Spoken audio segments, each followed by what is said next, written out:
안녕하세요. 결혼한 지 6개월도 되지 않은 20대 후반의 여성입니다. 정말이지. 제가 이 시점에 이런 사연을 쓰게 될 줄은 정말 상상도 못했어요. 남편과 헤어지기로 했거든요. 시어머니 때문에 말이지요. 세상에 저보다 힘든 사람도 물론 많이 있겠지만 적어도 제 주변에서 저보다 불쌍한 사람은 없는 것 같습니다. 저는 친정 부모님이 안 계시거든요. 먼저 저희 아버지는 제가 10살이 되기도 전에 세상을 떠나셨습니다. 술, 담배도 안 하시고 운동을 좋아하시던 건강하신 분이셨는데 어느 날 갑자기 교통사고로 돌아가셨답니다. 워낙에 두 분 사이가 좋으셨던지라 주변에서들 많이 안타까워 하셨다고 들었어요. 저는 너무 어렸기에 아버지에 대한 기억도 두 분이 얼마나 다정하셨는지도 잘 떠오르지 않지만 몇 장 남아있지 않은 어린 시절 사진들을 보면 조금은 알 것 같기도 하더군요. 그나마 아버지가 돌아가신 이후에 한동안 친가에서 이따금씩 생활비에 보태 쓰라고 얼마씩 보내주셨다는 이야기를 어머니로부터 들었습니다. 하지만 그 액수가 넉넉지는 않았던 걸로 알아요. 그래서인지 제 기억 속에 어머니는 한시도 쉬지 않고 일을 하셨어요. 낮에는 인근 아파트의 관리사무실에서 격리 일을 보셨고 퇴근 후에는 바로 인근 고깃집에 가셔서 아르바이트도 하셨거든요. 어쩌다 한 번씩 퇴근길에 떡볶이를 사오시곤 했는데 지금까지 그것보다 맛있는 떡볶이는 먹어보질 못했네요. 자식이라면 누구나 자기 부모가 제일 안쓰럽겠지요. 저도 그렇습니다. 지금도 이따금씩 어머니 입가의 잔주름이나 손등에 튀어나온 힘줄 등을 떠올리면 가슴이 먹먹해져요. 이제는 그나마 그 손 한번 마음껏 만져볼 수도 없으니 더 그런 것 같기도 합니다. 저희 어머니는 제가 21살, 대학교 2학년이 되던 무렵 세상을 떠나셨어요. 갑작스레 어머니까지 돌아가신 뒤 저는 알지 못했던 3억이라는 유산과 저와 어머니가 살던 작은 빌라를 물려받게 되었습니다. 그렇게 지독하게 살던 어머니의 인생을 생각하면 턱없이 부족한 것 같으면서도 너무나 큰 돈이었어요. 살아생전 저희 모녀가 그렇게 힘들 때는 연락 한번 쉽게 닿지 않던 친척들이 다들 어디선가 나타나서 악어의 눈물을 흘리더라고요. 어머니가 돌아가신 뒤 1년 동안은 정말이지 이 험한 세상을 배우며 조용한 싸움닭이 되었습니다. 어머니가 남겨주신 유산을 조금씩 쓰면서 살다가 어느 날 갑자기 스스로 한심하게 느껴지더라고요. 그때부터 죽기 살기로 공부에 매달렸던 것 같아요. 어디 가서 돈을 버는 것보다는 장학금을 받는 게 낫겠다 싶었거든요. 그럼 졸업하고 나서 취직이라도 잘할 수 있지 않을까 싶어서. 덕분에 대학교 3학년, 4학년은 거의 전액 장학금을 받고 학교를 다닐 수 있었고 우수한 성적으로 졸업했어요. 졸업한 지 4개월 만에 대기업에 들어갔고요. 불행 중 다행으로 목표한 것들은 대부분 이루었기 때문에 열심히 공부한 것에 대한 후회는 없어요. 한 가지 아쉬운 건 대부분의 시간을 오로지 공부에 쏟다 보니 소위 대학 생활이란 걸 제대로 누려보지 못했다는 거예요. 당연히 연애도 제대로 못 해봤어요. 회사 생활을 시작하고 얼마 지나지 않아 명문대를 졸업한 뒤 가까운 친구들과 IT 회사를 창업했다는 지금의 남편과 소개팅을 하게 되었습니다. 사실 저는 여고, 여대를 다녔고 소개팅은 처음이었습니다. 그래서 많이 떨리고 긴장되었는데 남편이 너무 분위기를 잘 이끌어 주더라고요. 사람 분위기 자체도 밝았고 무엇보다 잘 웃는 사람이었어요. 그래서인지 같이 있는 동안 시간 가는 줄 모르겠던걸요. 몇 년 동안 크게 웃을 일이 없었는데 모처럼 즐거운 시간을 보냈습니다. 남편은 그 이후로도 저에게 영화 보자, 밥 먹자며 계속해서 데이트 신청을 해왔어요. 남편이 저에게 적극적으로 다가올수록 기쁘기도 하면서 걱정도 되더라고요. 이 사람은 내가 부모님이 안 계신 걸 모를 텐데 안다면 어떤 반응을 보일지 몰랐으니까요.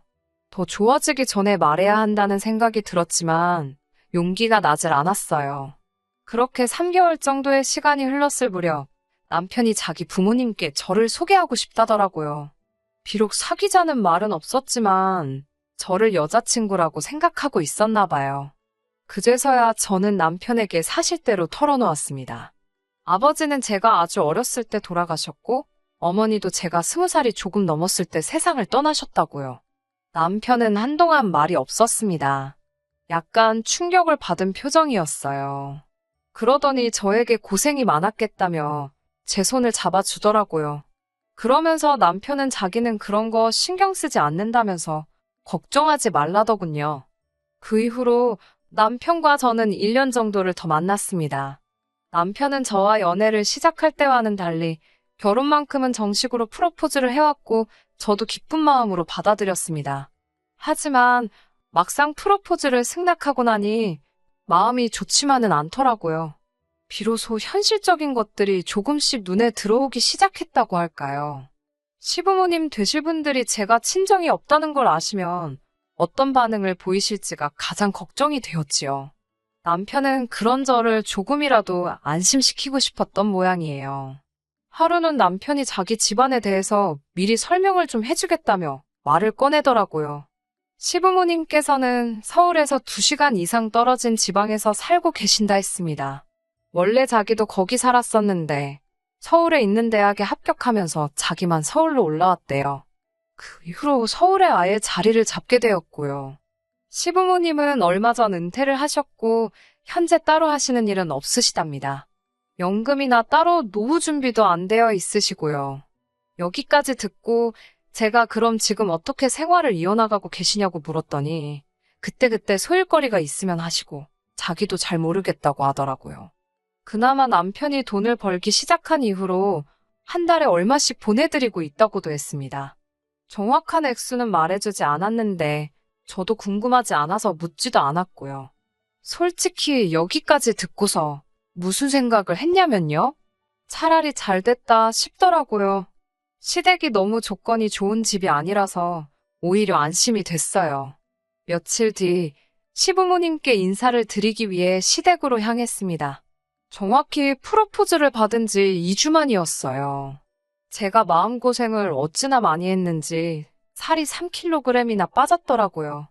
남편은 자기 부모님은 편견이 없으신 분들이라며 저에게 걱정하지 말라 했지만 자기 부모님을 객관적으로 볼 수 있는 자식이 몇이나 되겠어요?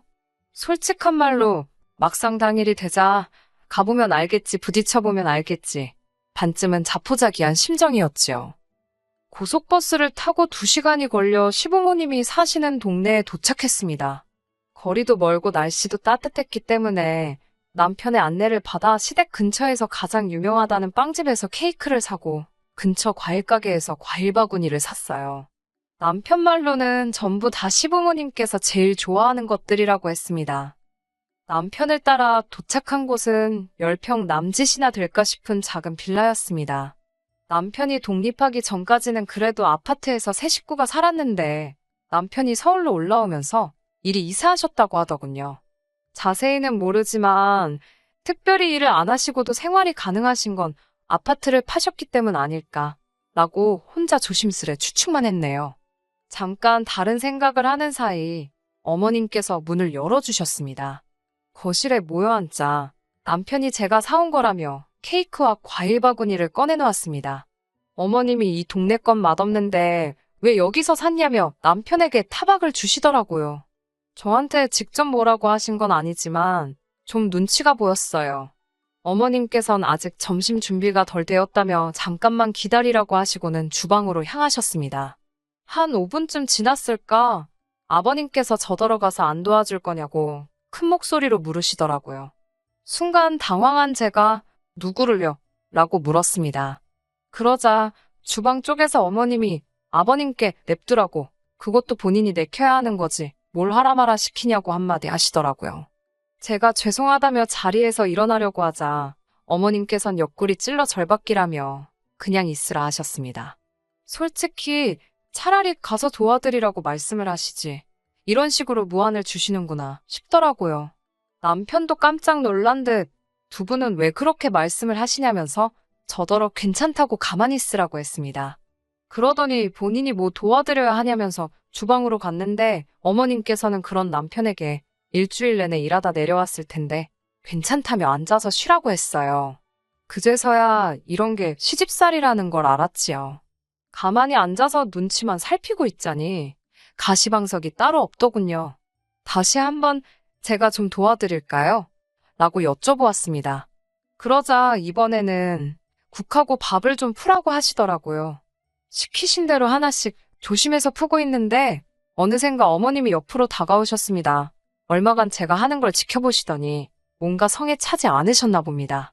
이유를 말씀도 해주지 않으시고 제가 보는 앞에서 전부 다 비워내고 처음부터 다시 하시더라고요.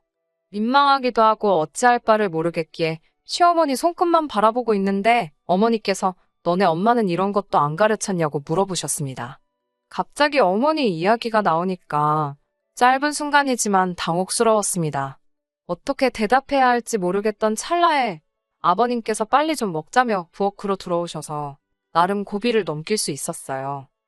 밥을 먹는데 혀끝에서 느껴지는 게 밥알인지 모래알인지 도통 모르겠더라고요. 그때 어머님께서 저에게 질문을 하시기 시작하셨습니다. 학교는 어디 나왔고 제 직업은 뭐고 돈은 얼마나 버는지 그런 것들이요. 여대를 나왔고 현재 대기업을 다니고 있다고 했습니다. 어머님은 시큰둥한 반응을 보이시더니 사실 당신은 저도 알다시피 아들이 명문대를 나왔기 때문에 며느리도 비슷한 수준을 맞길 바라셨답니다.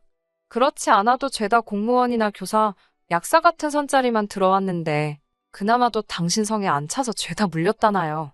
그런데 막상 아들이 평범한 회사원을 데려와서 좀 김샜고 실망이라 하셨습니다. 당사자 면전에다 대놓고 그런 말씀을 하시니 저도 사람인데 기분이 좋지는 않았습니다. 솔직히 제가 친정이 없어서 그렇지 학교나 직장을 봤을 때는 그렇게 처지는 조건도 아니라고 생각했는데 말이에요. 결국 어떻게 반응해야 할지 모르겠어서 애꿎은 밥알만 꾸역꾸역 입안에 밀어넣고 있었습니다. 남편도 쓸데없는 말씀하시지 말라며 어머님을 말리고 있었고요. 그리고 정말 피하고 싶었던 대화 주제가 나왔습니다. 아버님께서 부모님은 뭐 하시는 분들이냐고 물어보셨어요. 저는 두 분 다 돌아가셨다고 솔직하게 말씀드렸습니다. 감출래야 감출 수 있는 것이 아니었으니까요. 그러자 어머님께서는 깜짝 놀란 표정을 지으시더니 사고인지 아니면 병인지 물으셨습니다. 솔직히 처음에는 무슨 말씀을 하시는 건지 제대로 알아듣지를 못했어요. 그러자 아버님께서 아파서 죽었냐고 아니면 뭐 다쳐서 죽었냐고 그러시는 거예요. 호통치듯 물어보셔서 깜짝 놀랐고 아버님의 거친 말씀에 마음이 아팠습니다. 아무리 본인 일이 아니라지만 너무 무신경하게 말씀하시는 모습에 솔직히 실망스러웠어요. 저는 아버지는 사고로 돌아가셨고 어머니는 병으로 돌아가셨다고 말씀드렸습니다. 그러자 유전병이냐고 물어보셔서 그건 아니라고 하니 시간 되는 대로 건강검진을 받아서 그 서류를 보여달라고 하시더군요. 씁쓸했지만 시부모님 입장에선 찝찝하시면 그런 소리를 하실 수도 있겠다 생각하고 애써 이해해드리려고 했습니다. 하지만 곧이어 어머님께서 저를 쳐다보시더니 어쩐지 그래서 처음부터 뭔가 다 내 마음에 안 들었구나. 지금 보니까 엄마 없는 티가 난 거네 라고 하셨습니다. 순식간에 식사 자리에는 어색한 공기가 맴돌았고 제가 먼저 죄송하다 말씀드리고 자리에서 일어났습니다. 집으로 돌아와 한참을 울었습니다.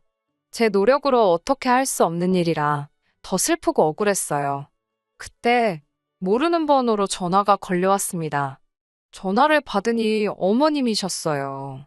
아까는 당신이 말씀이 심하셨다며 사위 사랑은 장모라는데 장모 사랑도 못 받을 아들이 안 됐다는 생각에 당신이 실언을 하셨답니다. 그래도 덕분에 당신은 평생 아들 며느리 옆에 실컷 끼고 살게 생겼다며 저더러 잘 지내보자고 하시더라고요. 갑자기 어머님의 달라지신 태도에 당황스럽기는 했지만 그때는 어떤 의심보다는 그저 기쁘기만 하더라고요. 저는 어머님의 전화를 결혼의 허락으로 받아들였고 잘 부탁드린다고 말씀드렸습니다.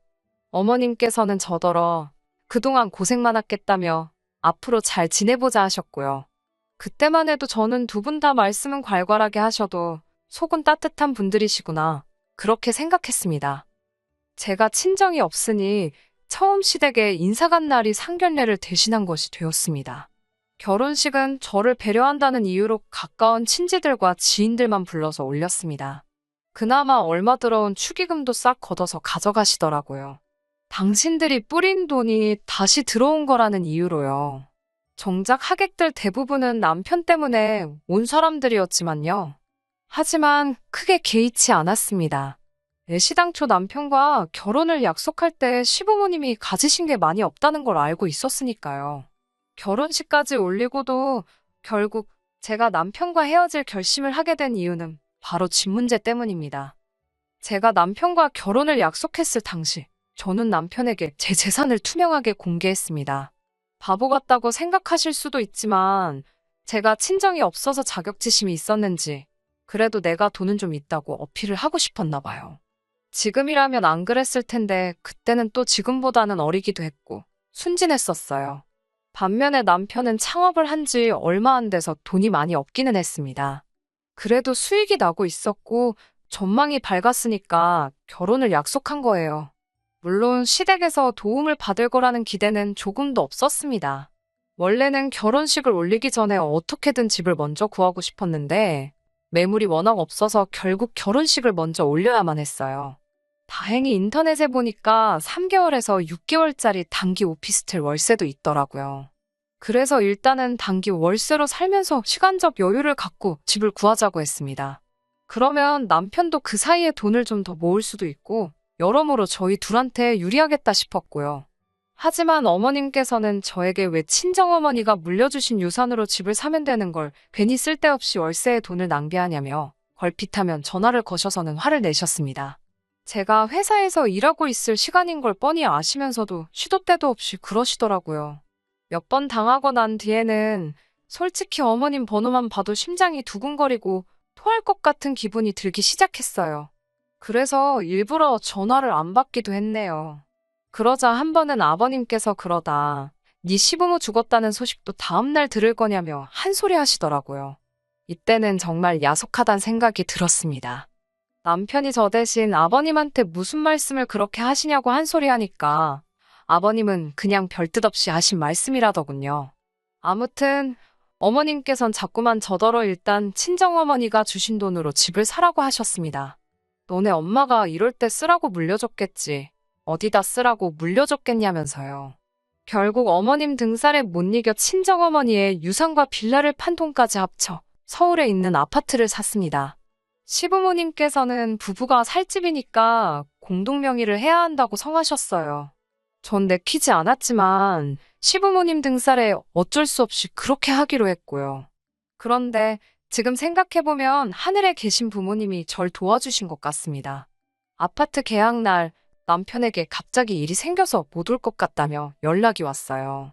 아파트를 팔기로 한 사람은 제가 아니어도 사려고 하는 사람이 많다면서 완전 배째라는 식이었고요.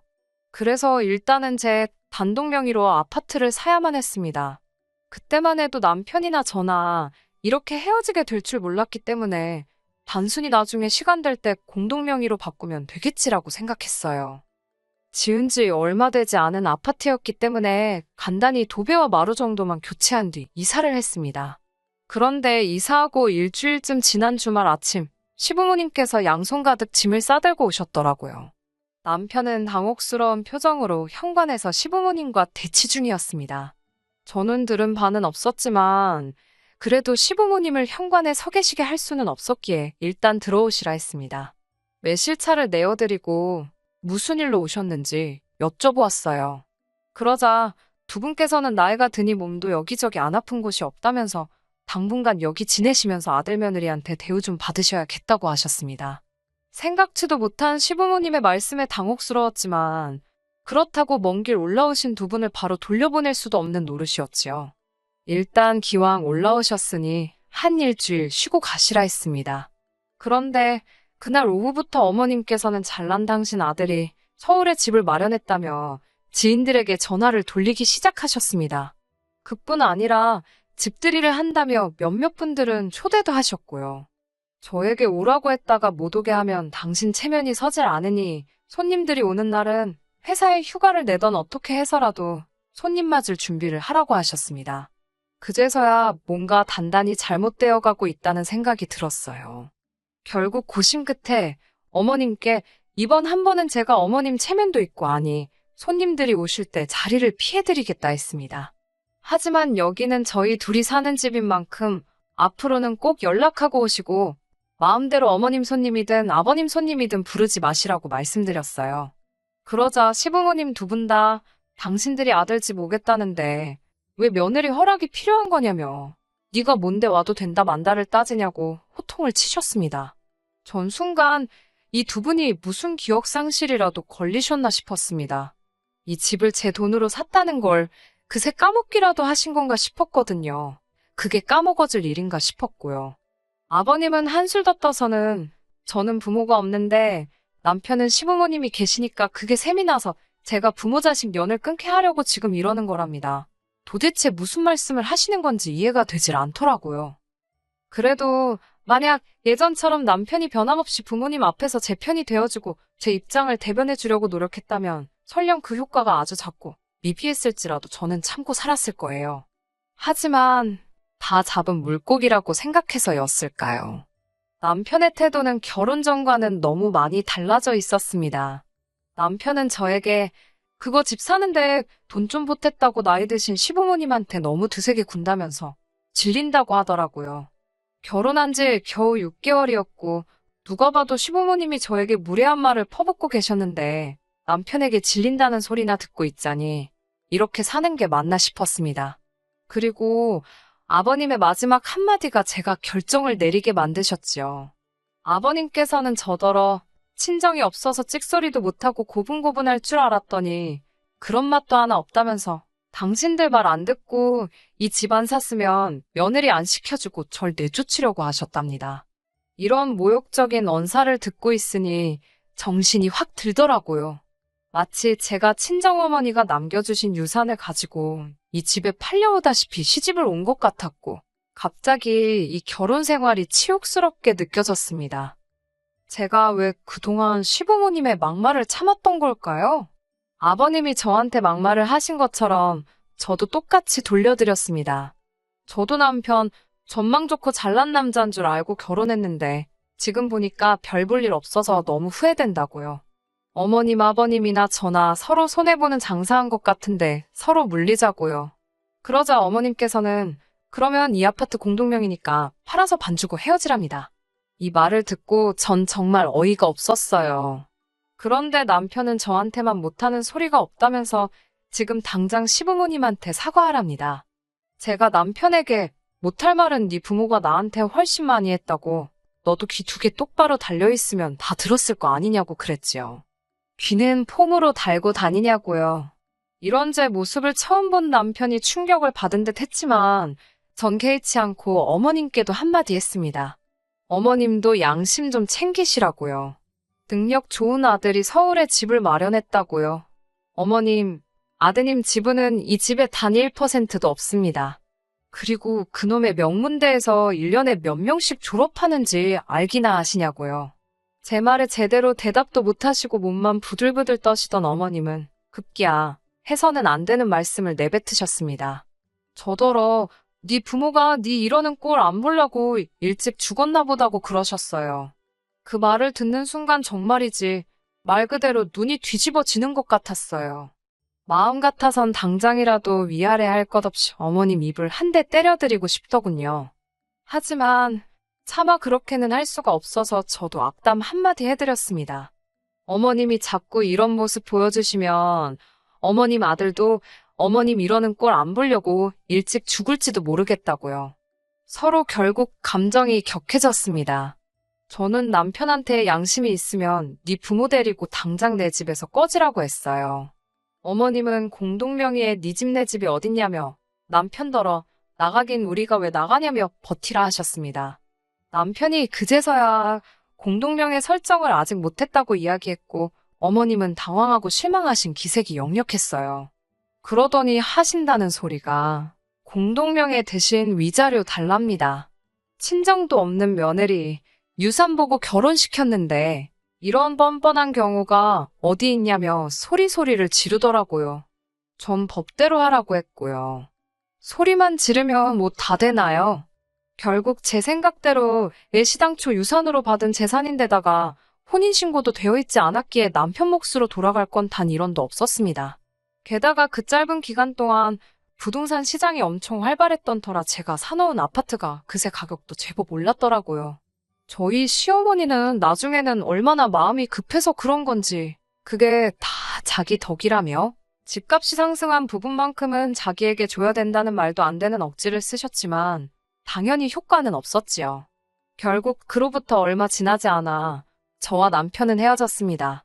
그나마 불행 중 다행으로 서류 한 장 얽힌 게 없었기에 모든 것이 워낙에 수월하게 정리되었습니다. 돌이켜 생각해보면 결정적인 순간마다 번번이 하늘에 계신 부모님이 저를 지켜주셨던 것 같아요. 지금은 남편이 밉고 그런 감정은 남아있지 않습니다. 그저 가끔씩 나에게도 고민을 털어놓거나 아프다고 투정을 부릴 수 있는 친정이 있다면 얼마나 좋을까 싶어요. 다시 혼자가 되어버렸다고 생각하니 씁쓸하긴 하네요.